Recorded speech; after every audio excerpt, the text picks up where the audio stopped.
phénomène des disparitions forcées continue de faire couler beaucoup d'encre et de salive au Burundi. Depuis 2015 jusqu'à nos jours, les organisations défendant les droits de l'homme et les réseaux sociaux ne peuvent pas passer plusieurs jours sans annoncer un cas d'un enlevé puis porté disparu.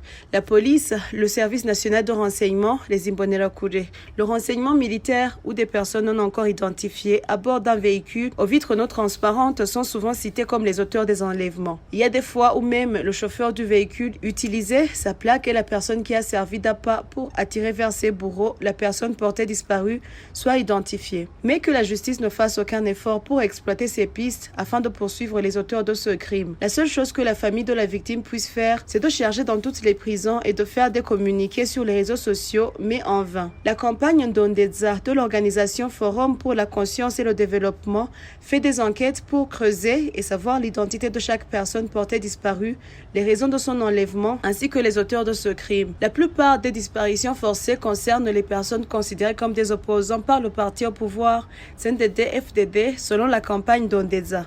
Cette dernière a même écrit une lettre au président Ndayishimiye l'année dernière pour lui donner la liste des personnes déjà enlevées et portées disparues depuis son accession au pouvoir.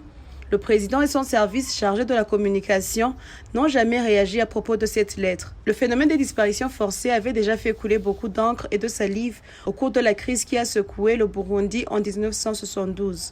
Selon la tradition et la culture burundaise, on ne procède pas aux cérémonies de levée de deuil tant que l'on n'a pas enterré un proche.